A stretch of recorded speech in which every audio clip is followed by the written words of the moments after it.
Max, a lot of people are really excited about this fight, man. I mean, it feels like a big one. Does it feel like, you know, an extra big fight for you with all that you've been through lately? It's like the Super Bowl. I said it up there. This is like the Super Bowl week for UFC, so it feels huge, and I can't wait. You know, we got a lot of hype on this fight.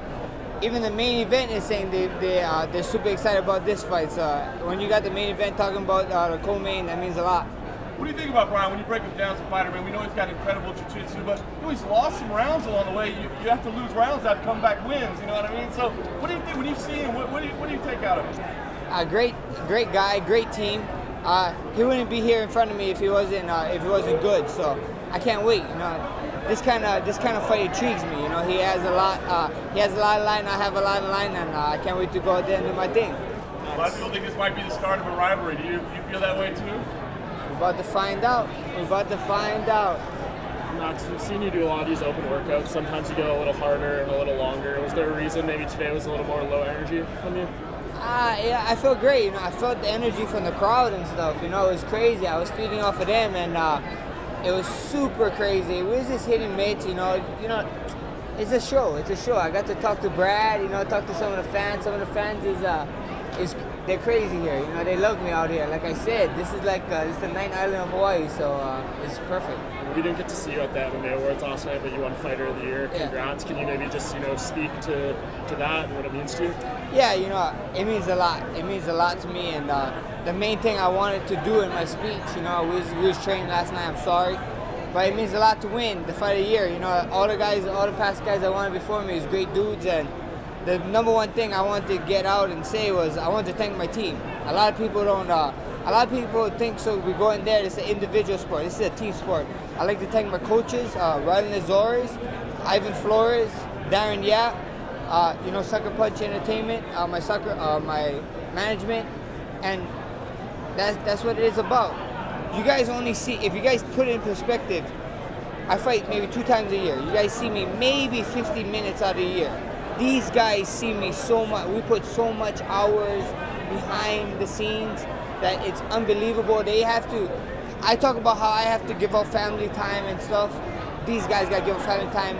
The real MVPs are my coaches and all my teammates. So I love you guys, and thank you guys for all the support. You got that award, and Brian got Breakthrough Fighter of the Year. Does that just elevate this fight even more, the fact that you guys are kind of on that level right now? Hey, it should be huge, you know. This guy's always one step behind me, so it should be fun.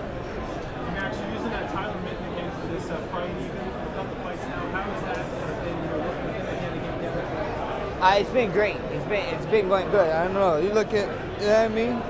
I feel good. I feel great, and we're gonna get there. You know, Tyler's the man.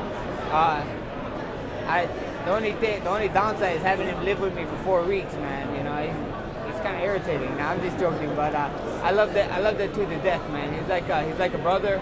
He takes a lot of my family members, bring him in, so that's what Hawaii people do, you know, bring in Ohana. So Ohana means family, and he's my family now. Max, you had that tough weight cut in April, trying to get down to 55. Was there any fear or concern that it could affect this weight cut, turning around, doing it again so soon after the last one? Nah, not at all, man. It is what it is. Things happen, stuff happen. We was right there to make it, you know. We was right there to go. We was ready to go, you know. As doctors came in and they stopped it, so it is what it is. Do you think you could have made it if they hadn't stopped it? Oh, for sure. Oh, for sure. Max, what kind of statement do you think Hawaii mixed martial artists made this week with you, Rachel, Brad? I mean, just over the last couple of weeks. Lima, we got Ray Butter Cooper fighting on the 5th. It's gonna be huge, and then we got a couple guys fighting. On the Contender Show next week on Tuesday. So it's gonna be a big one. It's gonna be a big one. So I think so. The Hawaii MMA wave is very strong right now, and a bunch of us is riding it, and I think so. We're gonna make a splash in the MMA world this week. Max, Brian mentioned it right before you came out that if you can't get UFC in Hawaii, this is the next best thing to come out here. The Chiefs, the flags, the Hawaii people throwing shakas to come out right after Brad.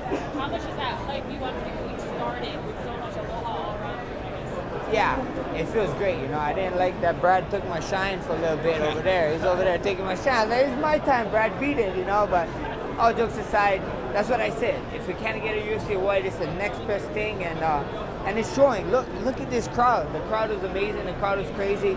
Like I said, bunch of chiwas, bunch of shakas, the Hawaiian flags everywhere. you know, they call this the Night Island for a reason, and we're about to unite the Night Island, so I'm excited.